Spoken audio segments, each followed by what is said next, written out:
अस्सलाम वालेकुम, मैं हूं मेहर बुखारी। वज़ीर आज़म पाकिस्तान इमरान खान ने आज लिया के लिए 13 अरब 80 करोड़ रुपए के बड़े तरक्याती पैकेज का ऐलान कर दिया है। वज़ीर आज़म ने डेरा गाजी खान और साहिवाल डिवीजन के लिए कौमी सेहत कार्ड का इजरा भी कर दिया। कौमी सेहत कार्ड के इजरा के बाद DG खान और साहिवाल के हर शहरी को इलाज की मुफ्त सहूलियात दस्तयाब होंगी। हर शहरी 7 लाख रुपए तक मुफ्त इलाज करा पाएगा। वज़ीर आज़म के जनूबी पंजाब में इस तारीखी कदम से पहले पंजाब भर के 50 लाख खानदानों को सेहत कार्ड की सहूलियात मुयस्सर हैं।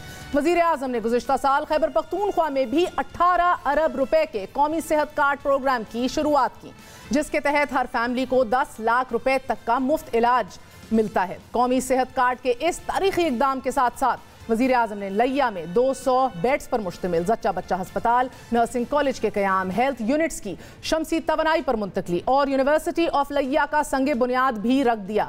वज़ीर आज़म का ये दौरा और साहिवाल और DG खान के लिए इतने बड़े तरक्याती पैकेजेस का ऐलान एक ऐसे वक्त में हो रहा है कि जब जनूबी पंजाब से बगावत सर उठा रही है। तरीन ग्रुप के तहफ़्फ़ुज़ात। वज़ीर आला पंजाब से तरक्याती फंड्स की शिकायत के बाद रात गए 15 MPAs का एक और हम ख्याल ग्रुप सामने आ गया। तरक्याती पैकेज के ये ऐलानात इन्हीं ग्रुप्स के दबाव का नतीजा है या फिर ये इकदाम उस खतरे की पेश नज़र है कि जो वज़ीर आला की कुर्सी को लाहक है कि पराए तो पराए अपने ही वज़ीर आला से मुतमईन नहीं। तहफ़्फ़ुज़ात, शिकायत और ग्रुप बंदी के पीछे अगर बहुत कुछ नहीं तो कुछ तो है कि जिसकी पर्दादारी है। अली ज़फ़र रिपोर्ट में तरीन साहब को क्लीन चिट मिलने का राजा रियाज का दावा, इस बात का बैन सबूत कि हुकूमत दबाव में है। पेशरफ जारी है। चौधरी निसार का आज बहुत फैनफेयर के साथ पंजाब असेंबली से हल्फ उठाना, तरीन ग्रुप का सियासी वजन दिखाना और शहबाज शरीफ का सियासत में मुतहर्रिक हो जाना, ये सब बेसबब नहीं, इसके सियासी असरात हैं। आज भी chairman Pakistan peoples party Bilawal Bhutto Zardari ने भी नून लीग के मुज़ामती बयानिए की बजाय मुफामती बयानिए के साथ खड़े हो जाने को ही तरजीह दी। कायदे हिज़्ब इख्तिलाफ शहबाज शरीफ साहब है, सदर मुस्लिम लीग शहबाज शरीफ साहब है। जो शहबाज शरीफ साहब कहेगा हम उसको, उसका बयानिया को और उसका मौक़िफ़ को मुस्लिम लीग की पॉलिसी समझेंगे। ना हम मरियम शरीफ साहिबा को जवाब दे है, ना हम मियाँ साहब को जवाब दे है। मैंने उस शोकॉज नोटिस को फाड़ा है, मेरा मौक़िफ़ में कोई तब्दीली नहीं आया है। बिलावल भुट्टो का ये बयान मरियम नवाज और खकान अब्बासी के उस बयान के रद्द अमल में देखा जाए कि जिसमें पीपल्स पार्टी ने शो कॉज की वजाहत देना थी, या फिर सियासी बहन और भाई में इस वाज़े लकीर के खिंच जाने का मतलब ये समझ लिया जाए कि नून से शीन निकले ना निकले मुस्तकबिल की सियासत की फाल मुफाहमत के हक में ही निकल आई है। इसी हवाले से बात करेंगे। हमारे साथ पब्लिक अकाउंट्स कमेटी के चेयरमैन और मेंबर कौमी असेंबली राना तनवीर हुसैन साहब मौजूद हैं। राना साहब अस्सलाम वालेकुम, बहुत बहुत शुक्रिया आपका साथ देने का। सर, आप पब्लिक अकाउंट्स कमेटी के चेयरमैन भी हैं, आधे 2.25 साल रह गए हैं हुकूमत के, बड़े बड़े पैकेजेस की अनाउंसमेंट्स हो रही हैं पंजाब के अंदर, कोई काम, कोई पेशरफ, कोई बड़ी खबर आपकी कमेटी से नहीं निकली। क्या बात है? Is all well? हुकूमत वाकई साफ चली, शफाफ चली? थैंक यू मेहर। मैं बड़ा हैरान हूँ कि आप जैसे बहुत गहरी नज़र रखने वाले मामलात में, सियासी बिलखुसूस सियासी मामलात में, उनको ये खबर नहीं कि जो PAC है उसमें जब इनका, क्योंकि ये 2 साल का ऑडिट हमें 1 साल 6 महीने पहले मिले हैं सारे पैराज ऑर्डर रिपोर्ट सारी, क्योंकि टाइम लगता है, फिर वो रेफ़र होती हैं ऑडिटर जनरल पाकिस्तान की रिपोर्ट प्रेसिडेंट को, प्रेसिडेंट फिर नेशनल असम्बली में ले करते हैं वो रिपोर्ट और फिर वो हमें रेफ़र होती है। तो इसमें ये जो प्रोसीजरल चीज़ थी उसके बाद ये मेरा कोई 1.5 या 2 साल बाद ये हमारे पास चीज़ें आई। तो मेरा हाल इन दिनों में कोई ऐसी मिनिस्ट्री नहीं है जिसमें कोई मेगा स्कैम नहीं है। स्कैम इस किस्म के हैं कि वो मजाक जिस तरह ये अनाउंसमेंट नहीं कर रहे, जो अभी मैं आपका इंट्रो सुन रहा था कि लिया में ये किया, साहिवाल में इतने अरब दे दिए, कराची में इतने दे दिए, पता नहीं ये तो अरबों दे रहे हैं लेकिन नज़र कहीं नहीं आ रहे हमें। बिल्कुल मैं आपको बताऊँ, आप भी समझते हैं कि क्या ग्राउंड पे कोई ऐसी चीज़ है, कोई डेवलपमेंट एक्टिविटी वहाँ पे नज़र आ रही है, कोई इन्होंने कोई काम की ऐसी चीज़ हो, काबिल ज़िक्र हो, कोई ऐसा स्कीम या प्रोजेक्ट किया है, तो वो बिल्कुल जवाब मिलेगा नफ़ी में आपको। जहाँ तक आपने बात की कि इनके स्कैम की, वो तो मेरा हाल है। LNG की बात करें तो वहाँ पे इन्होंने जिस तरह डिसीजन लिए, जिस तरह ठीक है। मुझे सर एक तो आपके PAC के अंदर अभी रिसेंटली कोरोना के अखराजात के हवाले से भी एक रिपोर्ट का सुना था कि जिसको पोस्टपोन कर दिया गया है, ऐसा ही है? نہیں، ہم نے اس کو منگوایا کیونکہ وہ ابھی کمپلیٹ جو کرونا کی ہے وہ منسٹری میں پڑی ہوئی ہے. منسٹری نے ہی آگے وہ نہیں ابھی بھیجی جو آڈیٹر جنرل آف پاکستان کی رپورٹ ہے. تو ہم نے اب منسٹری سے ہی اس کی بریفنگ مانگ لی ہے. وہ ایک جو نیشنل اکاؤنٹس کمیٹی ہے اس سے بھی ہم نے مانگ لیا جس میں یہ چیزیں ڈسکس ہوئی ہیں. تو آپ دیکھیں گے کہ یہ چیزیں جو ہیں چاہے پوسٹل اسکیم ہو جس میں انہوں نے کوئی 118 ارب کے جو ایک کانٹریکٹ کرنے کی کوشش کی ایگریمنٹ جس کو ہم نے روکا ہوا ہے 118 ارب کی میں بات کر رہا ہوں. اس طرح 120 ارب کی LNG میں جو تھی وہ ندیم بابر صاحب تو اب چلے گئے. اس طرح میڈیسن میں جو سارا سلسلہ یہ سارے آپ نے ٹیک اپ کیے ہوئے ہیں. اگر اس کی ڈیٹیل میں جائیں سر یہ بتائیے گا آج آپ کے پرانے دوست چودھری نثار صاحب نے بھی بڑے پروٹوکول آف فین فیئر کے ساتھ حلف اٹھا لیا ہے. شہباز شریف صاحب سے بھی وہ رابطے میں ہیں. کیا مستقبل دیکھ رہے ہیں آپ؟ کیا ان کے لیے واپس PMLN میں جگہ بن سکتی ہے؟ میں یہ گزارش کرنے لگا تھا میں تھوڑا سا اس میں ایک ایڈ کر دوں جو پبلک سکیورٹی کمیٹی کی بات ہے. ہم نے کوئی 430 یا 40 ارب روپیہ ریکور کیا ہے. یہ میں آپ کو بتا رہا ہوں یہ ریکور وہ کیا جو گورنمنٹ کا پیسہ ہے اور ہم نے واپس وہ خزانے میں جمع کرایا ہے. جہاں تک نیب کا تعلق ہے نیب بھی بات کرتے ہیں کہ جی ہم نے اس کو 400-450 ریکور کیا ہے. لیکن اس میں میرا پرائیویٹ سیکٹر کا بھی آپ کر سکتے ہیں جس میں ہاؤسنگ سوسائٹی کے پیسے ہوئے ہیں یا ساری چیزیں ہوئی ہیں. اس میں انہوں نے پیسے اپنے کچھ لیے بھی ہیں جو ان کا پرسنٹیج وہ رکھتے ہیں. تو آپ میں سمجھتا ہوں پبلک اکاؤنٹس کمیٹی کی جو یہ 3 سالہ پرفارمنس ہے بلکہ 6 مہینے تو پہلے جھگڑا پڑا رہا کہ بنانا ہے اپوزیشن کے بندے کو یا نہیں بنانا.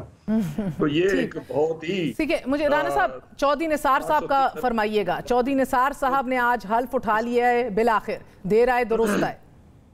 چلو مبارک ہو ان کو انہوں نے حلف اٹھا لیا ہے. لیکن میں سمجھتا ہوں حلف میں جس طرح کی میڈیا پہ باتیں چل رہی ہیں یا وہاں سے کچھ نکالا جا رہا ہے کہ شاید اس حلف میں کوئی اور بڑی خبر ہوگی تو وہ میرا لئے ایسی کوئی خبر نہیں ہے. وہ میرا لئے ایک ضمنی الیکشن کو اوائڈ کرنے کے لیے. آپ لوگوں سے رابطے میں ہیں وہ سر؟ نہیں میں بالکل رابطے میں نہیں ہوں. مجھے تو بہت عرصہ ہو گیا ان کے ساتھ رابطہ نہیں ہوا. لیکن جو باتیں سنی ہیں ہم نے اس میں بالکل یہی ہم نے سنا ہے کہ یہ انہوں نے ایک میٹنگ کی کیونکہ ان کا سٹانس تو یہ تھا میں نے لینا ہی نہیں ہے حلف. تو یہ کہا کہ اگر آپ حلف نہیں لیتے اور جو آرڈیننس آ رہا ہے اس میں سیٹ اگر آپ کی ویکیٹ ہو جاتی ہے تو وہاں الیکشن ہوگا. اگر الیکشن ہوگا تو وہاں پہ PTI بھی حصہ لے گی نون بھی حصہ لے گی اور آپ کا کینڈیڈیٹ آپ کا نامینی شاید اس طرح نہ جیت سکے. ٹھیک ہے تو آپ کہہ رہے ہیں ابھی بھی کوئی تعلق نہیں ہے کوئی رابطہ نہیں ہے ابھی اس کے اوپر کوئی سیاسی پیش رفت نہیں دیکھ رہے. سر بلاول بھٹو زرداری نے آج کمان جو ہے وہ شہباز شریف صاحب کو تھما دی. انہوں نے کہا نہ مجھے مریم کی طرف دیکھنے کی ضرورت ہے نہ نواز شریف کی طرف دیکھنے کی ضرورت ہے جو قائد حزب اختلاف ہیں جو پارٹی کے صدر ہیں ہم انہی کی پالیسی کے مطابق چلیں گے. تو سر وہی والی بات ہوگی جانے نہ جانے گل ہی نہ جانے باغ تو سارا جانے ہیں. یہ جماعت کے اندر جو اپنی مختلف آراء ہیں دو سوچ ہیں کیا یہ اس سے بہتر نہیں ہے کہ جلد از جلد نکل آنا چاہیے؟ نہیں میں سمجھتا ہوں کہ دو سوچ ہر پارٹی میں دو سوچ نہیں کئی سوچیں ہوتی ہیں. مختلف لوگ سوچ رکھنے والے ہوتے ہیں یہی ایک ڈیموکریسی ہوتی ہے. تو میں سمجھتا ہوں اس میں کوئی ایسی بات نہیں. جہاں تک بلاول صاحب نے بات کی میں ان سے 100% تو اتفاق نہیں کرتا کہ شہباز صاحب ہمارے صدر ہیں لیڈر آف اپوزیشن ہیں. بالکل ان کی پوزیشن ہے ان سے جو پاکستان میں ہیں اور وہ ڈائریکشن جو ملے گی پارٹی چلے گی اس کے مطابق. لیکن جو ہمارے قائد ہیں میاں نواز شریف صاحب فائنلی وہی وہ فیصلے کرتے ہیں اور شہباز شریف صاحب بھی اسی لائن کو ہی ٹو کرتے ہیں جو سر. مگر آپ کی جماعت کے اندر ایک اکثریتی گروپ ہے جو اب نہیں لڑنا چاہتا اسٹیبلشمنٹ سے جو مفاہمت کی طرف جانا چاہتا ہے. یہ جو گروپ ہے کیا یہ آہستہ آہستہ اپنی آواز اٹھا سکے گا؟ آپ کی اپنی ذاتی رائے کے اندر آپ کو کیا لگتا ہے کہ مزید ٹکراؤ کے راستے پہ چلنا کیا یہ آپ کی اپنی جماعت کے لیے ملک کے لیے کیا یہ صحیح ہے؟ میں سمجھتا ہوں کہ یہ آپ کی بات درست ہے. یہ کنفیوژن نہیں رہنا چاہیے. ابھی ہمارے جو قائد ہیں میاں محمد نواز شریف صاحب ان کو انٹروین کر کے ہمیں جو ایک ڈائریکشن ہے یا ایک یکسوئی کے ساتھ ایک طرف جانا ہے لے کے چیزوں کو اس پہ ہمیں ہدایت جاری کرنی چاہیے. اس لیے کہ ابھی جو آپ بات کر رہے ہیں میں نے تو یہی سنا بھی تھا اور پڑھا بھی تھا ٹی وی پہ शाहिद खाकान साहब ने कहा था हमारी तो कोई लड़ाई नहीं है एस्टेब्लिशमेंट के साथ, और उसमें काफ़ी हद तक मैं समझता हूँ ये बात दुरुस्त है। हमारी लड़ाई नहीं है, हम तो बात जो करते हैं वो आइन और कानून की बात करते हैं, फिर साफ और शफाफ इलेक्शन की बात करते हैं। तो जब ये बात करते हैं तो उससे इस बात करने से कोई उंगलियां उठती हैं मुख्तलिफ अदारों की तरफ, तो उससे लोग समझते हैं शायद कोई ये लड़ाई का माहौल बना हुआ है। तो मैं समझता हूँ कि नहीं, आप ये उनका नाम भी ले लेते हैं सर, इदारों के सरबराहान का नाम भी ले लेते हैं आप लोग, कभी ऐसी बात नहीं है कि सिर्फ आइन और कानून ही पढ़ के सुना रहे हैं? नहीं, वो मैं समझता हूँ कि हमें पार्लियामेंट में जो हमारा एक बड़ी लीडर, एक अपोजिशन की बहुत बड़ी जमात है, हमें पाकिस्तान की मैं समझता हूँ बहुत बड़ी जमात है जिसको बहुत सपोर्ट है अवाम की। बहुत बहुत शुक्रिया राना तनवीर साहब, आपका बहुत बहुत शुक्रिया। सीनियर रहनुमा हैं PMLN के, उनका कहना था कि वक्त आ गया है कि मियां मोहम्मद नवाज शरीफ को एक बार फाइनली बल्कि ये वज़ा कर देना चाहिए कि हमारी क्या सिमत है, हमने किस डायरेक्शन में जाना है। कि रोज़ रोज़ की कयास आराइयाँ जो हैं, जिधर एक पार्टी का एक जमात का सदर कुछ कहता है और 2 नायब सदूर जो हैं वो उस बात को 24 घंटे के अंदर अंदर निगेट कर देते हैं। ये तमाशा आज पाकिस्तान के अंदर एक सबसे बड़ी सियासी जमात के अंदर चल रहा है, जिधर अंदर जो है ये जमात मुनकसिम है, 2 नज़रिए हैं, 2 राय हैं सिर्फ सियासी, और ये जमहूरियत की सिर्फ ये खूबसूरती नहीं है, ये बयानिए का टकराव है, ये नज़रियात का टकराव है। एक वक्फा लेते हैं, वक्फे के बाद हाजिर होंगे। Stay with us.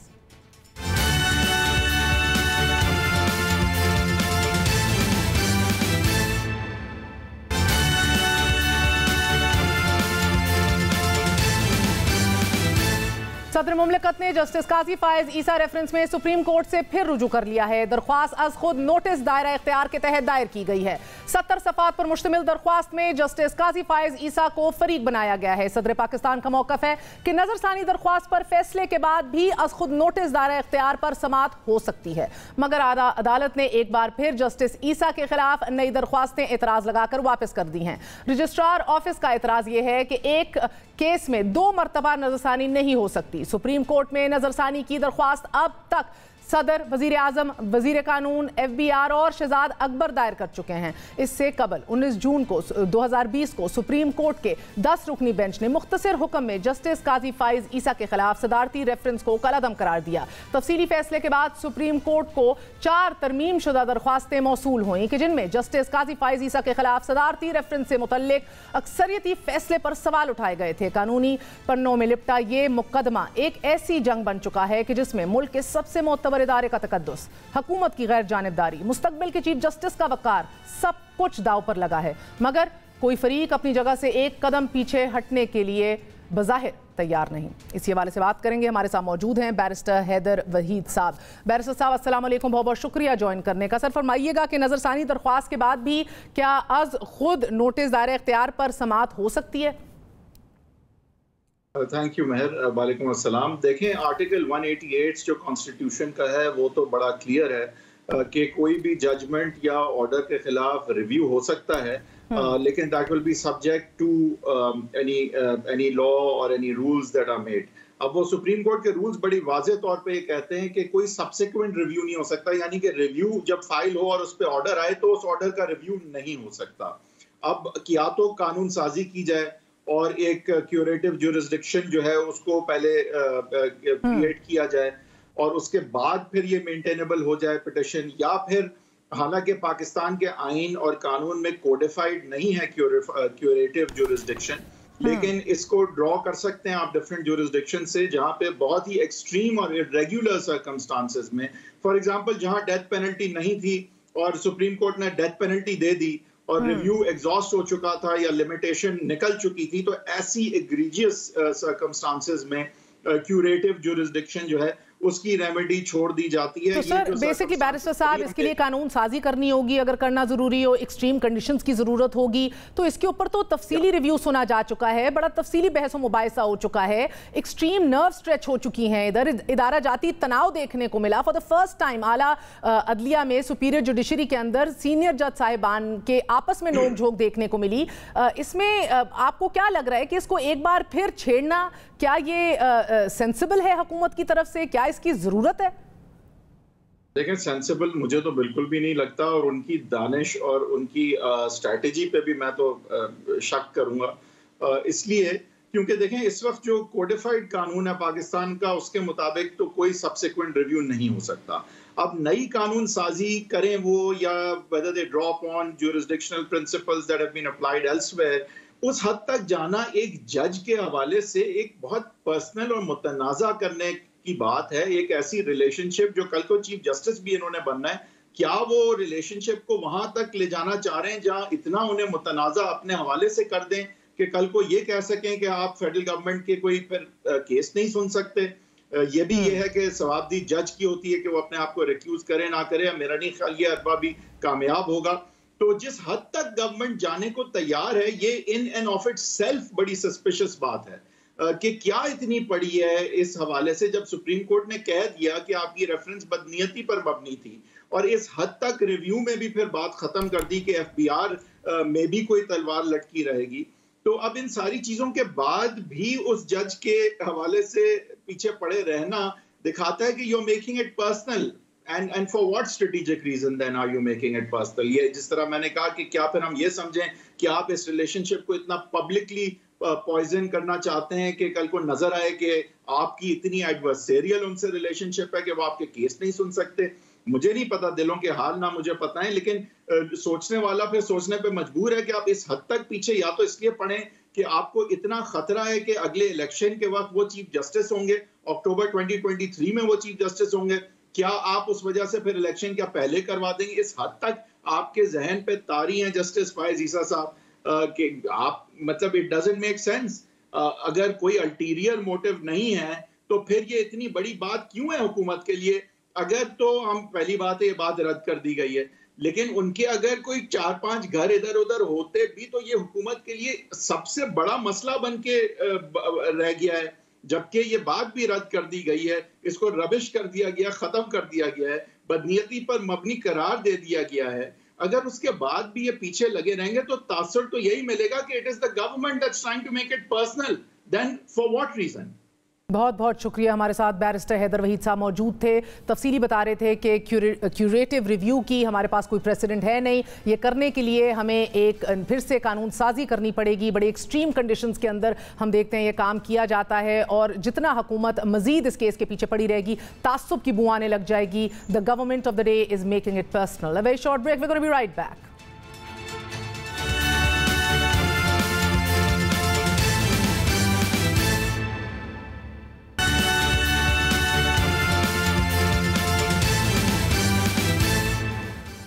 کسی مسلح یا پریشر گروپ کو ریاست کی ریٹ چیلنج کرنے اور حکومت کو پریشرائز کرنے کے لیے، ڈکٹیٹ کرنے کے لیے حکومتی پالیسی جو ہے وہ اجازت نہیں دی جائے گی. یہ شاہ محمود قریشی نے آج بیان دیا. یورپین یونین کی خارجہ امور کمیٹی میں یہ بیان دیا گیا. ان کا مزید کہنا تھا کہ یورپین یونین، یورپین پارلیمنٹ سے جو قدم اٹھا، جو ریزولوشن آئی، اس حوالے سے وہ بہت ڈس اپوائنٹڈ دکھائی دیے. توہین رسالت کے قوانین سے متعلق ناسمجھی کا مظہر اس کو قرار دیا. No armed or pressure group is being allowed to challenge the writ of the state and dictate government policies. وزیر خارجہ شاہ محمود قریشی نے توہین رسالت قانون کی آڑ میں پاکستان کے جی ایس پی پلس سٹیٹس کی منسوخی کی قرارداد کے نقطے پر جواب دیتے ہوئے کہا کہ پاکستان دنیا کے معاشی تعلق میں تعاون کرنا چاہتا ہے، اکنامک ڈپلومیسی چاہتا ہے. ہماری توجہ جو ہے وہ جیو پولیٹکس سے جیو اکانومی کی طرف بدل رہی ہے. اسی حوالے سے بات کریں گے. ہمارے ساتھ سینیٹر شہری رحمان صاحب آئے ہیں، اور اس کے بعد ہارون شریف صاحب سے بات کریں گے جو آپ کے سابق بورڈ آف انویسٹمنٹ کے چیئرمین بھی رہ چکے ہیں. شہری رحمان صاحبہ بہت بہت شکریہ ہمارا ساتھ دینے کا. یورپین پارلیمنٹ نے ٹریڈ پالیسی استعمال کرنے کی کوشش کی تاکہ پاکستان کو پریشرائز کر سکے. And at that time of course یہ بات کی جا رہی تھی کہ ہمیں کمیونیکیٹ کرنا ہے صحیح طریقے سے ای یو سے، کہ ہم ان کو بتا سکیں کہ جی ایس پی پلس کو یہ نہ سمجھا جائے کہ یہ ہمارے لیے کسی پالیسی کو ڈکٹیٹ کر سکتا ہے، بلکہ پاکستان کے اندر اس سٹیٹس کی وجہ سے خواتین امپاور ہوتی ہیں، ہماری معیشت پھلتی پھولتی ہے، ہماری ٹریڈ پھولتی ہے، جابز کریٹ ہوتی ہیں، پاکستان انسینٹیوائز ہوتا ہے کہ وہ انٹرنیشنل کنونشنز کو ایڈہیر کر سکے. آپ کو لگتا ہے کہ یہ ہم کمیونیکیٹ کرنے میں فار دا لاسٹ 2 months ہم سکسیسفل رہے ہیں؟ دیکھیے اس وقت پریفرینشیل ایکسیس جو ہے پاکستان کے لیے بہت اہم ہے. اس پر 2012 میں بہت کام ہوا تھا اور 2 سال تک یہ نیگوسیشنز چلتی رہی اور پاکستان نے پھر کوالیفائی کیا اور 2013 میں یہ آپریشنلائز ہوا.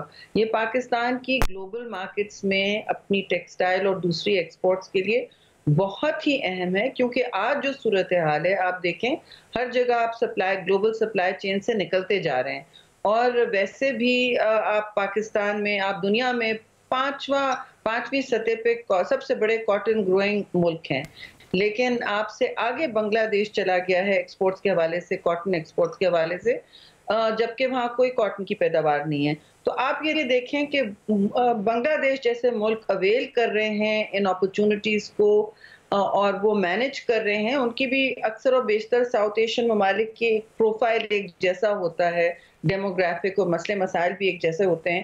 تو اگر وہ مینج کر سکتے ہیں اور ہماری حکومتیں مینج کر سکتی تھیں تو آپ کیوں نہیں مینج کر سکتے؟ آپ صرف ایک بیانیاں لگائے بیٹھے ہوتے ہیں اور ہر جگہ آپ سب کو چور ڈاکو کر کے آپ ملک کا کیوں کباڑا کر رہے ہیں؟ جو معاہدے پاکستان پہلے کر چکا ہے ان کو تو برقرار رکھیں. اگر آپ ترقی نہیں کر سکتے, ہمیں کہیں آگے نہیں لے جا سکتے, خدا نہ خواستہ آپ یہ تو نہ کریں کہ آپ ہر چیز میں تباہی لے آتے ہیں. جو پاکستان گین کر چکا ہے یا حاصل کر چکا ہے اس کو تو نہ آپ پیچھے اندھیروں میں دھکیلیں. ایسی کوئی امپاسبل کرائیٹیریا نہیں ہے. آپ کے ویسے بھی دیکھیے نا, آپ کہتے ہیں کہ آپ ایک انکلوسیو ریاست ہیں, آپ ایک ایسا ملک ہیں جہاں آپ کی کوشش ہے کہ انٹرفیتھ ہارمنی ہو, سب کے حقوق برابر ہوں. تو پھر یہ کیا مسئلہ ہے کہ آپ کنونس کیوں نہیں کر پائے؟ اور آپ کی کیا اس وقت سفارتکاری ہے کہ آپ ہر چیز ہر سطح پر آپ لوز کرتے جا رہے ہو؟ دس از کالڈ انٹرنیشنل آئسولیشن. شریف صاحبہ, وزیر خارجہ شاہ محمود قریشی نے یہ بھی کہا کوئی بھی مسلح یا پریشر گرو جو ہے وہ اس کو نہیں اجازت دی جائے گی کہ وہ ریاستی پالیسی کو ڈکٹیٹ کر سکے یا چیلنج کر سکے, اور یہ بھی کہ حکومت جو ہے اس نے ایک بڑا سخت ایکشن لیا ہے ریڈیکل گروپس کے خلاف. کل ہی کابینہ میں تحریک لبیک پاکستان کے بین کے نظرثانی کے معاملے کو ایک کمیٹی کے سپورٹ کر دیا گیا. تو ہم سٹینڈ لیتے ہیں, پھر پیچھے ہٹ جاتے ہیں, پھر سٹینڈ لیتے ہیں, سم درست ہے؟ آپ کو نان گلیمرس کام کرنے ہوں گے, آپ کو ایکچوئل کام کرنا ہوگا, ریفارمز کرنے ہوں گے, اپنی انویسٹیگیٹو سکلز بہتر کرنی ہوگی. جو آپ عدالتوں میں لے جاتے ہیں کیسز وہ ٹھوس ہونے چاہیے. جب آپ کچی پکی چیز لے جاؤ گے اور پھر اس کے پیچھے کھڑے بھی نہیں ہوگے تو پھر کس طرح آپ قابو پاؤ گے جن گروپس کو خود آپ سارے وقت لڑے ہوتے ہو, کے خلاف لڑے ہوتے ہو؟ پاکستان نے بہت مہر قربانیاں دی ہیں ٹیررزم کے خلاف. 2011 سے کتنی قربانی نہیں دی گئی ہے, 2009 سے بلکہ. اور پھر آپ اگر اس کام میں اس طرح کی سلوپینس شو کریں گے تو پھر آپ کے نہ اریسٹ ہو سکیں گے, نہ آپ کے وارنٹس پراپر ہو سکیں گے, نہ آپ کسی بنیاد پر کسی کو رکھ سکیں گے. تو پھر یہ آپ کے لیے what goes around comes around. کچا پکا کام سے نہیں کوئی کام پورا ہوگا, اور آپ اس قسم کے ابہام والی کیفیت میں رہیں گے where you will lose out. Senator شہری رحمان صاحب, آپ کا بہت بہت شکریہ, ہمارے ساتھ موجود تھیں, کہہ رہی تھیں کہ ایک سٹینڈ لینا پڑے گا اور پھر اس سے پیچھے نہیں ہٹ سکتے. what goes around comes around. ہمارے ساتھ ہارون شریف صاحب بھی موجود ہیں, بورڈ آف انویسٹمنٹ کے چیئرمین رہے ہیں اور ابھی وزیر اعظم کی ٹاسک فورس کو لیڈ کر رہے ہیں آن اکنامک ڈپلومیسی. ہارون صاحب بہت بہت شکریہ. بہت بڑی شفٹ کی بات کی ہے آج وزیر خارجہ شاہ محمود قریشی صاحب نے. انہوں نے کہا کہ ہمارا فوکس جو ہے وہ شفٹ ہو رہا ہے جیو پالیٹکس سے جیو اکنامکس کی طرف. It's a very big statement, لیکن انفارچونیٹلی ہمارا ملک جو ہے وہ ایک پروگزی اسٹیٹ رہا ہے for international geo political interest. تو یہ بات کہہ دینا یہ فقط ریٹرک ہے, بات کہہ دی. اکنامک ڈپلومیسی کے لیے ادارہ جاتی اسٹرکچر کو صحیح کرنا ہے, اپنی کیپیبلٹیز کو بڑھانا ہے, اکنامک ٹرانزیکشنز کے حوالے سے سنجیدگی دکھانی ہے, ایک مائنڈ سیٹ جو ہے بابوز کا, بیوروکریسی کا, اس کو ایڈریس کرنا ہے. Has all that been done? جہاں تک میسیجنگ ہے وہ تو بڑی کنسسٹنٹلی وہ بھی کر رہے ہیں اور وزیر اعظم بھی کرتے رہے ہیں, لیکن جس کو کہتے ہیں نا کہ اس کا ایکچول ٹیسٹ وہ 2 چیزوں میں ہے. ایک تو یہ ہے کہ پاکستان کیا کچھ economic transactions as a leadership کر سکتا ہے. دیکھیے اگر آپ کو یاد ہو, جب میں بورڈ آف انویسٹمنٹ کا چیئرمین تھا, ہم سعودی عرب, قطر, UAE, چائنا گئے تھے تو ہمیں بہت زیادہ کمٹمنٹس ملی تھی. میں نے اس وقت بھی شاہ صاحب سے عرض کیا تھا کہ ہماری کیپیبلٹی, ایبزارپشن کیپیسٹی ان کو کنورٹ کرنے کی ٹرانزیکشن میں ابھی نہیں ہے. تو جس ملک نے اکنامک ڈپلومیسی کو یوز کیا جس میں چین سر فہرست ہے, मैं आपको ये बताना चाहूंगा, इवन चीन ने अपने फॉरेन ऑफिस को यूज कम किया, बल्कि नेशनल डेवलपमेंट रिफॉर्म कमीशन के नाम से एक पूरा इदारा बनाया उसको बैक करने के लिए, ताकि BRI के अंदर इकोनॉमिक ट्रांजैक्शंस हो सकें। मेरा कहने का मुराद इस वक्त ये है कि ये एक डिप्लोमेसी की चेन होती है। एक तो हमें कोई 8-10 यंग सफीरों को ट्रेन करने की जरूरत है ताकि वो ट्रांजैक्शंस लेवल पे डील कर सके, ना सिर्फ के डिप्लोमेसी से स्पेस ओपन करें। तो अभी हम पहले फेज पे हैं जहां मैसेजिंग कर रहे हैं, लेकिन हमें जो इस फेज को कंसोलिडेट करके लोग हम पे एतबार करेंगे जब हम यहाँ खित्ते में कुछ 3 या 4 छोटी इकोनॉमिक ट्रांजैक्शंस को स्ट्रक्चर कर सकेंगे। हमारे प्राइवेट सेक्टर में मेहर सलाहियत है, हमें उनको इस्तेमाल करना चाहिए। पब्लिक सेक्टर में अनफॉर्चुनेटली अभी इसकी सलाहियत भी नहीं है।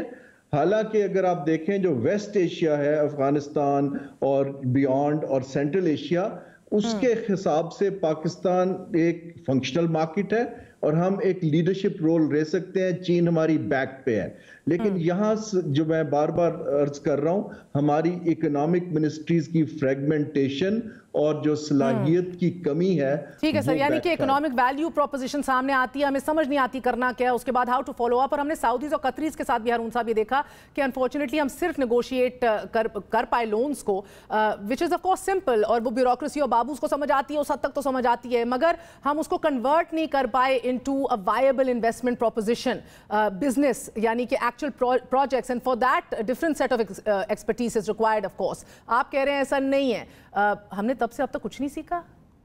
जी देखिए, पहली बात तो ये है कि जो अभी करंट ब्यूरोक्रेसी का स्ट्रक्चर है वो एक ओल्ड स्कूल के ऊपर बना हुआ है, जो एक रिएक्टिव है और डे टू डे काम करने वाला है। वो इस तरह की ट्रांसफॉर्मेशनल चेंज के लिए तैयार नहीं है। अब दो ममालिक ने 2 तरीके आजमाए हैं। एक तरीका तो ये है कि आप 1 या 2 वजारतों की कैपेबिलिटी बिल्ड करनी शुरू कर देते हैं। दूसरा तरीका ये है कि आप अपनी प्रायोरिटीज बनाते हैं कि मैंने 5 ट्रांजैक्शंस करनी है। जैसे शाह साहब ने कहा, अगर हमने एनर्जी कनेक्टिविटी पे करनी है, जब मैं वर्ल्ड बैंक में था हमने कासा 1000 डिजाइन किया था, मैं इसके ऊपर 10 बरस से काम कर रहा हूं। हमें 5 या 6 ट्रांजैक्शन, 1-2 सऊदी अरब की इन्वेस्टमेंट्स, 1 कतर की, 2 चीन की, 1 अफगानिस्तान के थ्रू सेंट्रल एशिया लिंकेज की हम पिक कर लें। इसके बाद हम उसको करंट सिस्टम से निकाल के उसके ऊपर 24/7 कोई 5-6 प्रोफेशनल्स की टीम लगा दें, वो कॉर्पोरेट सेक्टर की तरह डे एंड नाइट काम करे तो ये हो जाएगा। पाकिस्तान के पास ये सलाहियत भी है कि हमारी फाइनेंशियल मार्केट्स तगड़ी हैं इतनी कि इन छोटे ममालिक के लिए हम इवन फाइनेंसेस रेज कर सकते हैं। लेकिन ये सारा करने के लिए मैं दोबारा अर्ज कर रहा हूं कि जो करंट मिनिस्ट्रीज हैं, जैसे कॉमर्स मिनिस्ट्री है या इंडस्ट्री मिनिस्ट्री है या इकोनॉमिक अफेयर्स है, इवन प्लानिंग कमीशन, ये काम वहां हो ही नहीं सकता। ये मैंने वजीर आजम से जो मेरी लास्ट मुलाकात थी, मैंने उनसे यही अर्ज किया था कि अगर आप लीडरशिप ले लें तो मैं आपके ऑफिस के नीचे कुछ प्रोफेशनल्स बिठा देता हूं, ताकि हमारे ऊपर लोग एतमाद करें और हम कुछ बना के चीज पेश कर सकें। इस स्ट्रक्चर में मेहर अभी पॉसिबल नहीं है, बहुत वक्त लगेगा। मेरी महातीर मोहम्मद साहब से इसके ऊपर बड़ी तफसील से बात हुई। उन्होंने भी जो आखिर में मुझे कहा, उन्होंने कहा, Haroon perhaps at this stage you are not ready for it. Very unfortunate indeed. बहुत बहुत शुक्रिया। हारून शरीफ हमारे साथ मौजूद थे। चीन की मिसाल दे रहे थे कि जहां नेशनल डेवलपमेंट रिफॉर्म्स एक इदारा बनाया गया जिसके तहत ये काम हो रहा था कि आप किस तरह इकोनॉमिक वैल्यू प्रोपोजिशंस को और इकोनॉमिक डिप्लोमेसी को मजीद परसू करो, क्योंकि दुनिया बदल गई है। नाजरीन, मगर एक अच्छी खबर की तरफ चलते हैं। 33 माह की मुआशी मुश्किलात के बाद पाकिस्तानी मुईशत से जुड़ी अच्छी खबरों में रोज बरोज इजाफा होता जा रहा है। आज ही के दिन पाकिस्तान स्टॉक एक्सचेंज में तारीख के बुलंद तरीन सतह पर शेयर्स का कारोबार हुआ। आज पाकिस्तान स्टॉक एक्सचेंज में कुल 1.8 अरब शेयर्स का कारोबार देखने को मिला। एक दिन में 511 पॉइंट्स इजाफा 28.3 अरब रुपए का कारोबार हुआ। एक मौके पर तो मार्केट इंडेक्स 547 पॉइंट्स पर भी रहा और दिन के इख्तिताम पर मार्केट इंडेक्स 1.1% के साथ 46,812 पर बंद हुआ। World call, telecom, Hum network, media times, PTCL, telecard, एवन 7 लिमिटेड और मज़ीद और इस तरह की बड़ी फर्म्स जो हैं कारोबार में सबसे आगे रहीं। हम प्रॉफिटेबिलिटी में भी इन फर्म्स के इजाफा देख रहे हैं। गुज़िश्ता साल भी हमने देखा इसके मुकाबले में इस साल के जो नंबर्स आ रहे हैं वो अच्छे आ रहे हैं। पेट्रोल, डीजल, फर्नेस ऑयल, खपत, बिजली की पैदावार, गाड़ियाँ, ट्रैक्टर्स, यूरिया, सीमेंट, टेक्सटाइल और तस्सीरात ज़र में इजाफा हो रहा है। मुआशी अशारिये तो बेहतरी की जानिब गामजन हो चुके हैं, मगर क्या इन मुआशी खुशखबरियों का असर आने वाले बजट पर भी होगा? इसी हवाले से बात करते हैं इक्तिसादी मशावरती काउंसिल के मेंबर और मारूफ बिजनेसमैन आरिफ हबीब साहब से। आरिफ हबीब साहब, अस्सलाम वालेकुम, thank you very much Indeed for joining us. Sir, बताइएगा कि हाईएस्ट ट्रेड वॉल्यूम देखने को मिली है, मगर इसका अक्सरियती जो बल्क है 45-50% गालिबन जो है वो एक कंपनी के हवाले, वर्ल्ड कॉल के हवाले से है। इसको हम कॉन्सेंट्रेटेड एक्टिविटी कहेंगे, मगर क्या ये फिर भी रिप्रेजेंटेटिव है कि मार्केट के अंदर एक कॉन्फिडेंस है, people are feeling good, people are investing? जी, आई थिंक बिल्कुल ये एक कॉन्फिडेंस का मज़हर है, क्योंकि वैसे भी आप ये देखें तो कुछ अरसे से जो है वो स्टॉक एक्सचेंज का टर्नओवर काफ़ी हेल्दी चल रहा है, और किसी भी मार्केट की सक्सेस के लिए बहुत ज़रूरी है कि वहाँ टर्नओवर और लिक्विडिटी जो है वो वाइब्रेंट हो।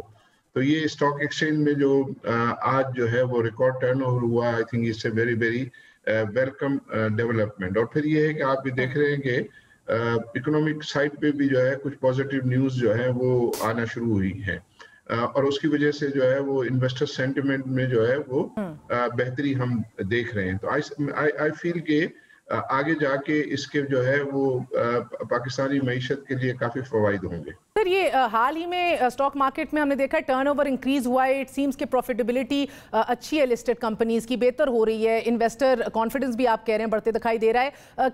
ये तो कोविड के हालात हैं, किस बुनियाद पे, किन चीज़ों के सबब? जी, आई थिंक ये पोस्ट कोविड जो मेजर्स लिए गए हैं, आई थिंक फाइनेंस मिनिस्ट्री की तरफ से, पर्टिकुलरली स्टेट बैंक की तरफ से, कि जहां इंटरेस्ट रेट में जो है वो काफ़ी बड़ी जो है वो कमी आना, आई थिंक ये बहुत बड़ा फैक्टर है। फिर टफ फैसिलिटी को जो है वो ऑफर करना, फिर सैलरी फैसिलिटी का ऑफर करना, और फिर इसके बाद ये कंस्ट्रक्शन पैकेज, ये सारी चीज़ें जो है उन्होंने एक इकोनॉमिक एक्टिविटी में एक वी शेप रिकवरी जो है वो हमें दिखाई है। तो हमने देखा कि एक तो पिछले साल का जो बेस था वो कम था, और उसकी बेसिस पर जो भी अब इम्प्रूवमेंट है वो काफ़ी अच्छे नंबर्स जो है वो डेमोन्स्ट्रेट कर रहा है। और इसमें ख़ास तौर पे रुपए की स्टेबिलिटी, आप ये देखें कि पिछले साल में जो है वो रुपया काफ़ी वीक हुआ था, और उसके मुकाबले में ये साल में जो है वो हमने देखा न सिर्फ ये कि रुपया की वैल्यू जो है वो स्टेबल रही है, बल्कि उसमें जो है वो बेहतरी आई है। फिर ये है कि मुख्तलिफ सेक्टर्स में लोकल भी डिमांड्स बढ़ी हैं, और पर्टिकुलरली हमारा सबसे बड़ा जो सेक्टर टेक्सटाइल है, टेक्सटाइल के जो है वो एक्सपोर्ट्स में खातिर ख्वाह इजाफा जो है वो नज़र आया है। तो जहाँ वहाँ जो आइडियल कैपेसिटीज पड़ी हुई थी वो भी जो है वो ऑपरेशनल हो गई हैं। फिर दूसरी जगहों पे चूंकि कंस्ट्रक्शन मटेरियल में सीमेंट और स्टील जो है इसमें खास तौर पे जो डिमांड बढ़ी है, तो वहाँ हमारे पास सरप्लस कैपेसिटीज थी, और वो कैपेसिटी की अब यूटिलाइजेशन हो रही है, तो जनरली वो हमारी जीडीपी ग्रोथ में जो है कंट्रीब्यूट कर रहा है। तो आपको लग रहा है 3.9 का फिगर जो पिछले चंद दिनों से एक बहुत बड़ा मुअम्मा और मसला बना हुआ है इस मुल्क में हिज़्ब इख्तिलाफ और हुकूमत के दरमियान, इसके ऊपर तो इकोनॉमिस्ट भी डिवाइडेड दिखाई दे रहे हैं। एज अ बिजनेसमैन आपको लगता है कि ये रिफ्लेक्टिव है of the true state of the economy? जी, आई बिलीव कि हमारी तो रिसर्च टीम जो है वो ये बता रही है कि जब ये नंबर जून तक आएंगे तो शायद ये नंबर जो है आपकी जीडीपी ग्रोथ के नंबर 4% से भी ज्यादा होंगे। तो पाकिस्तान में जो है वो एक अच्छी खबर है, और आई थिंक इसको हमें सेलिब्रेट करना चाहिए। और वैसे भी पाकिस्तान जो है वो विक्टिम है नेगेटिव परसेप्शन का, हालांकि रियलिटी इतनी बुरी नहीं है। पाकिस्तान में इन्वेस्टमेंट अपॉर्चुनिटीज, जो प्रॉफिटेबल इन्वेस्टमेंट अपॉर्चुनिटीज काफी ठीक रही हैं, लेकिन अनफॉर्चुनेटली हमने उसको प्रॉपर तरीके से मार्केट नहीं किया है।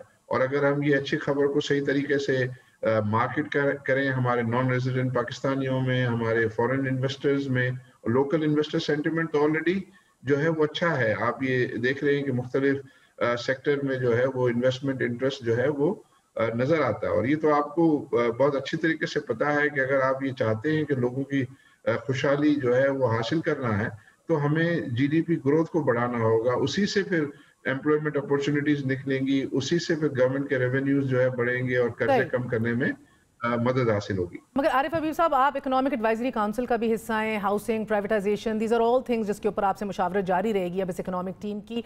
तो बजट भी आने वाला है, आप कुछ तजवीज़ तैयार किए बैठे हैं या दे चुके हैं शौकत तरीन साहब को? कोई बहस व मुबाहिसा इस हवाले से गुफ्तो शनीद हो चुकी है?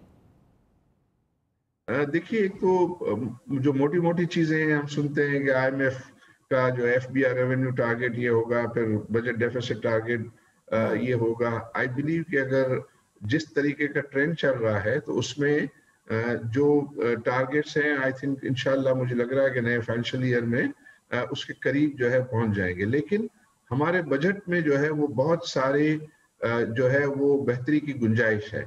फॉर एग्जाम्पल जो इंटरेस्ट रेट जो कि पिछले साल 13.25 थे और अभी 7 हो गया है, लेकिन वो भी रीजन में जो है वो ज्यादा है। आई बिलीव कि ये 5% तक का जो है वो अगर हम इंटरेस्ट रेट को ले आने की कोशिश करें और कम कर दें 2% कंट्रोल करें तो वो बहुत बड़ा आपका, क्योंकि सबसे बड़ा हेड होता है वो डेट सर्विसिंग का होता है, और उससे जो है वो काफी कुशन पैदा होगा, प्राइवेटाइजेशन से कुशन पैदा होगा, फिर public private partnership in development budget जो है उससे आपको अच्छा खासा जो है वो कुशन जो है वो मिल सकता है। तो इस तरह कोई 1200-1300 अरब का इन इकदामात की वजह से जो है वो आपको बजट पे रिलीफ हासिल हो सकता है। उसको आई बिलीव कि हम डिस्कस करेंगे और इंशाल्लाह ये तजावीज़ जो है वो पेश करेंगे और उम्मीद करते हैं कि उस पर हुकूमत जो है वो डेफिनेटली इकदाम करेगी। सर, 2 इश्यूज हैं बड़े जिनका आपने भी जिक्र किया।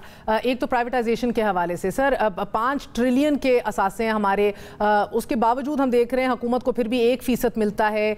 ये कॉस्ट जो हैं इनको कम किस तरह किया जा सकता है? And you know it's a political issue at the end of the day. एक हुकूमत आती है, प्राइवेटाइज करने के लिए काम शुरू करती है, उसको सियासी बना दिया जाता है, यूनियंस एक्टिवेट हो जाती हैं, धरने और हड़ताल कर दी जाती है। इसका सियासी पहलू इग्नोर नहीं किया जा सकता, तो इसका इकोनॉमिक हल भी बताइए, और ये बताइए कि क्या आपको लग रहा है कि इस बार एक बहुत एक्सट्रीमली पोलराइज्ड पॉलिटिकल सेटअप के अंदर इसके प्राइवेटाइजेशन के हवाले से रियलिस्टिकली कुछ किया जा सकेगा? आई थिंक आपने बड़े ये अहम नंबर जो है वो शेयर किए हैं कि 5 ट्रिलियन के जो है इन्वेस्टमेंट्स है गवर्नमेंट की, और सिर्फ 1% की यील्ड उसको हासिल हो रही है। और हमें पता है सबको कि गवर्नमेंट जो है वो 8-9% पे जो है वो बोरो कर रही होती है। तो आप ये देखिए कि 5 ट्रिलियन पे अगर गवर्नमेंट इनको सबको जो है वो सेल करे तो जो है उसको 7-8% 5 ट्रिलियन पे सालाना जो है वो बचत हो सकती है। और फिर ये तमाम जो एसेट्स हैं इनका इकोनॉमिक यूज जो है वो बेहतर होगा। हमने देखा है कि हमारे यहाँ मुल्क में जो भी प्राइवेटाइजेशन हुई है जिसमें बैंकिंग सेक्टर जो है सक्सेसफुल है, इंडस्ट्री में जो है की है, उनको आप ये देखें कि एक वक्त थी कि बैंक को हर साल जो है गवर्नमेंट को सपोर्ट करना पड़ता था। अब वो बैंक कहीं ज्यादा जो है वो टैक्स में कंट्रीब्यूट कर रहे हैं और कहीं ज्यादा सैलरी की मद में जो है वो अपने एम्प्लॉइज से जो है वो शेयर कर रहे हैं। तो उनकी अगर एफिशिएंसी बढ़ेगी तो ओवरऑल इकोनॉमी को भी फायदा होगा और लोगों को भी आई थिंक जॉब्स जो है वो बेहतर मिलेंगी, उनकी मार्केट प्राइस जो है वो बढ़ेगी। ये जरूर है कि जो लोग काम नहीं करते, जो लोग नालायक हैं, उनके लिए ये इशू जरूर होगा, लेकिन जो एफिशिएंट लोग हैं और जो अच्छे हमारी यंग जनरेशन है उनके लिए बहुत ज्यादा अपॉर्चुनिटीज होंगी कि उनमें ये इन इकोनॉमिक यूज को जो है वो बेहतर अगर किया जाएगा तो वहाँ बहुत ज्यादा मौके जो है हमारी पॉपुलेशन को हासिल होंगे। और ये डेवलपमेंट बजट के अंदर हम पैसे तो ऑफ कोर्स लगा देते हैं, वो पैसा अपना तो है नहीं सर, अपना तो इकट्ठा किया नहीं है। टैक्स रेवेन्यू जो है उसको शौकत तरीन साहब कहते हैं कि बड़े इनोवेटिवली हम ये बढ़ाएंगे, आप बजट में देखेंगे। ऐसी कौन सी इनोवेशन है आपके जहन में आती है? आप भी ईयर ऑन ईयर गवर्नमेंट्स को देख रहे हैं टॉकिंग अबाउट दीज इनोवेशंस, ये बताइएगा। और डेवलपमेंट बजट के हवाले से सर, कर्ज लेते हैं, इधर पैसा लगाते हैं, एक बार फिर आप विशेष डेट ट्रैप के अंदर घूमते चले जा रहे हैं, इसका क्या हल है? अगेन आपने बिल्कुल ये सही पॉइंट रेज किया है और उसमें ये डेवलपमेंट बजट बात हो रही है कि वो 900 बिलियन हो जाएगा अब 700 बिलियन से, और ये सारा आगे जो है वो कर्ज लिया जाता है और कर्ज लेकर जो है वो डेवलपमेंट बजट को फाइनेंस किया जाता है, तो और कर्जा भी बढ़ता है और बजट के ऊपर बोझ जो है ये बजट डेफिसिट बढ़ाने में ये कंट्रीब्यूट कर रहा होता है। तो इसको अगर कुछ उसका हिस्सा जो है वो पब्लिक प्राइवेट पार्टनरशिप के जरिए जो है वो फंड किया जाए। فار ایگزامپل میں یہ کہوں گا کہ اسی سال گورنمنٹ کو چاہیے کہ 200-300 ارب جو ہے یہ ڈیولپمنٹ بجٹ میں پبلک پرائیویٹ پارٹنرشپ کے لیے ایلوکیشن مختص کر دے. ٹھیک ہے. اس کا فائدہ یہ ہوگا کہ اس کا برڈن جو ہے وہ بجٹ سے اتنا کم ہو جائے گا اور پھر وہ جب پرائیویٹ سیکٹر اس میں آئے گا تو وہ اس پروجیکٹ کی ایفیشنسی میں بھی کنٹریبیوٹ کر رہا ہوگا. اور ہم پھر یہ ان پروجیکٹ میں آئیں گے کہ جو پروجیکٹ کی ایک ریسیل ویلیو بھی جو ہے وہ نظر آئے گی. ہم دیکھتے ہیں کہ بہت ساری جو ہے وہ اسپینڈنگ ہو رہی ہوتی ہے لیکن ان پروجیکٹس کا جو ہے وہ پھر عطا پتہ جو ہے وہ ہمیں نہیں ملتا. بہت بہت شکریہ جی, بہت بہت شکریہ عارف حبیب صاحب, چیئرمین عارف حبیب گروپ ہمارے ساتھ موجود تھے. اگر آپ خیبر پختونخوا سے تعلق رکھتے ہیں تو بریک پہ جانے سے پہلے آپ کو ایک اچھی خبر دیتے چلیں. خیبر پختونخوا کی حکومت نے اناؤنس کیا ہے کہ اگلے مہینے سے ماہانہ سیلری اور ماہانہ تنخواہ جو ہے وہ 21,000 روپے کر دی جائے گی. Minimum monthly salary, minimum monthly wages 21,000 روپے کر دی جائیں گے تھرو آؤٹ دا پروونس. اور اس کے ساتھ ساتھ سرکاری ملازمین جو ہیں ان کو بھی 25% ریز دیا جائے گا. So if you do belong to the province, a very good news for you indeed. چھوٹا سا وقفہ, we're going to be right back.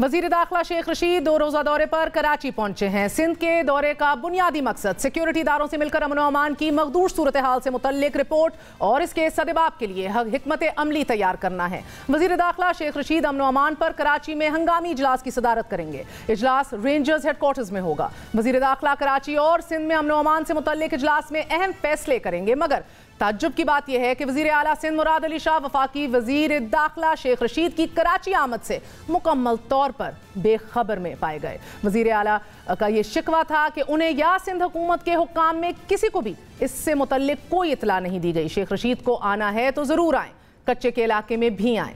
Senator رضا ربانی کا یہ کہنا تھا کہ امن و امان کی آڑ میں سندھ کے معاملات میں مداخلت غیر قانونی ہے اور غیر آئینی ہے.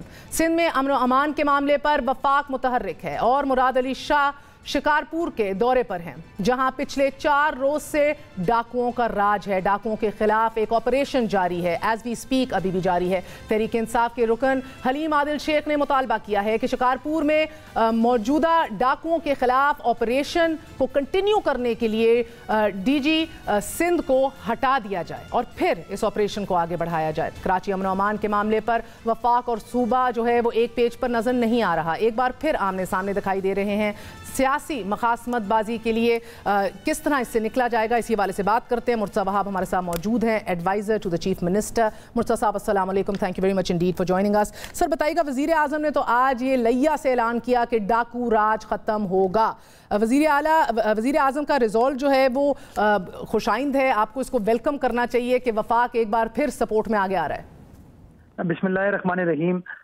مہر, میں سمجھتا ہوں وزیر اعظم کا سٹیٹمنٹ بڑا خوش آئند ہے کہ اس ملک میں اب ڈاکو راج نہیں رہے گا.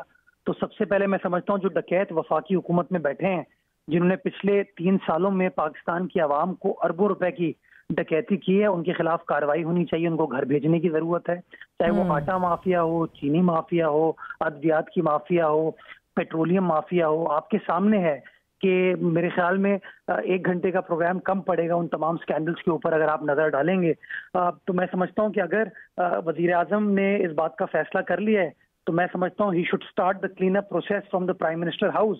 اور یہی بات بلاول بھٹو زرداری صاحب بار بار کہہ رہے ہیں کہ جو عوام دشمن حکومت ہے, جو بار بار عوام کی جیبوں کے اوپر ڈکیتی کرتی ہے, ان کو گھر بھیجنے کی ضرورت ہے. تو ہم تو اس کو خوش آئند کہیں گے کہ جلدی عمران خان صاحب اور ان کے ہم نوا جو ہیں وہ گھر چلے جائیں.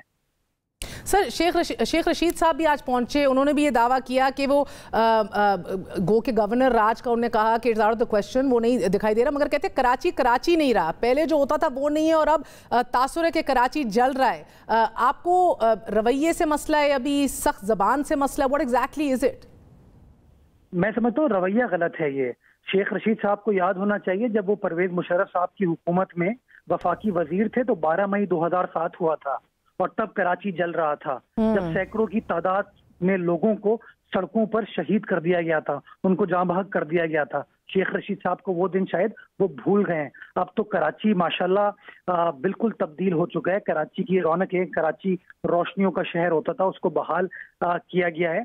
क्योंकि पीटीआई के अब लोगों के पास कोई और चूरन मंजन है नहीं पाकिस्तान की आवाम को गुमराह करने के लिए, तो अपने आप को रेलेवेंट बनाने के लिए एक बार फिर इस तरह की बात कर रहे हैं। मैं समझता हूँ जो वफाकी सतह पर, जो पंजाब की सतह पर इस वक्त रस्साकशी पीटीआई के अंदर चल रही है और उनके लाले पड़े हुए हैं कि वो बजट पास करा पाएंगे या नहीं, उस चीज से अटेंशन को डाइवर्ट करने के लिए मैं समझता हूँ ये कराची का टॉपिक उन्होंने छेड़ने की कोशिश की है। वो छेड़छाड़ करते रहें। सिंध गवर्नमेंट जो है वो अपने आईनी राइट्स को समझती है, आईनी जिम्मेदारियों को समझती है। हमने माजी में भी वो काम खुश उसलूबी के साथ किया और आज भी करते रहेंगे। सर मगर मुर्तज़ा वहाब साहब, ये आपको छेड़छाड़ लग रही है, आज बुरा लग रहा है, but fact of the matter is कि ये मसला हल तो हुआ नहीं। नवाज शरीफ साहब के दौर में आखिरी ऑपरेशन हुआ था, वो भी अपने ऑफ कोर्स हतमी मराहिल तक नहीं पहुंचाया गया। एक बार फिर ये इशू खड़ा हो गया है। या तो आप कहते हैं हेल्प दी नहीं जा रही, या तो अगर एक्सटेंड की जा रही है असिस्टेंस तो उसमें कबाहत क्या है? Can you not rise above this political rhetoric? देखिए, वफाक का नोटिस लेना ये एक बड़ी अहम चीज है। पंजाब के अंदर जो लॉ एंड ऑर्डर सिचुएशन है वो मैं आपको पंजाब पुलिस की जो वेबसाइट है उसके कुछ अदाद शुमार मैंने उनकी वेबसाइट से निकाले थे, वो मैं आपको दे देता हूँ, अपनी स्क्रीन पे आप चलाइएगा। पंजाब में लॉ एंड ऑर्डर की सिचुएशन आइडियल नहीं है, लेकिन अनफॉर्चुनेटली ये बदकिस्मती है कि लोगों को अपनी हुकूमत अपने एम्बिट को कभी ठीक करने की कोशिश नहीं करते, हमेशा पॉइंट स्कोरिंग दूसरों के ऊपर करते हैं। जो शिकारपुर में इंसिडेंट हुआ वो बड़ा अनफॉर्चुनेट है और उस अनफॉर्चुनेट इंसिडेंट के हवाले से जो हुकूमतें जिम्मेदार होती हैं वो बयानबाजी नहीं करती, वो ट्वीट नहीं करती, वो कार्रवाई करते हैं। और आपने देखा कि वजीर आला सिंध आज आईजी सिंध के साथ शिकारपुर गए ताकि वहां की इंतजामिया को हुकूमत की मुकम्मल सपोर्ट शो की जा सके, ताकि जहां पे वो लोग जो ये इंतशार क्रिएट करने की कोशिश कर रहे हैं उनको बता सकें कि सिंध हुकूमत अपने बहादुर पुलिस अफसरान के साथ, पुलिस जवानों के साथ खड़ी है। और इंशाल्लाह जिस तरह माजी में ये कच्चे के इलाके में जो डाकू होते थे इनका कला कमा किया गया था, एक बार फिर सिंध गवर्नमेंट अपनी पुलिस, अपनी लॉ एनफोर्समेंट एजेंसीज के जरिए इंशाल्लाह करेगी। बट दूसरी अहम चीज महर मैं आपको गुजारिश ये करना चाहूंगा कि ये जो मीडिया पे, सोशल मीडिया पे वो डिजिटल वेपन्स, ऑटोमेटिक वेपन्स जो लेटेस्ट टेक्नोलॉजी दिखाई गई है हथियार की, वो तो हमारी पुलिस के पास भी नहीं है। सिंध में तो इस तरह की कोई फैक्ट्री भी नहीं है, तो ये कहीं सिंध से बाहर से आ रही है ना। तो बॉर्डर कौन कंट्रोल करता है, बॉर्डर्स पे कौन बैठे हैं? वो वफाकी इदारे बैठे हुए हैं, वो शेख रशीद साहब के अंडर जो लोग काम करते हैं वो काम करते हैं। ये मोहतात अंदाजा लगाया जा सकता है कि जो हमारा कच्चे के एरिया में लेटेस्ट असला है। बहुत बहुत शुक्रिया। सिंध में क़याम अमन के लिए जो भी करना पड़ेगा करेंगे, ये शेख रशीद साहब ने आज दावा दिया है। ये असलहा जो है ये बलोचिस्तान से आ रहा है, बाहर से आ रहा है। यही बैठक कल लगेगी रेंजर्स हेडक्वार्टर्स में। वज़ीर आला सिंध जो हैं ये बात करेंगे कि वज़ीर दाखिला जो हैं जिनके अंडर आते हैं ये बॉर्डर्स, जिनके अंदर आती हैं वो फोर्सेज, इसके ऊपर गौर करें। आज के लिए इजाज़त दीजिए। I'll see you all tomorrow. Good night, Allah हाफिज़।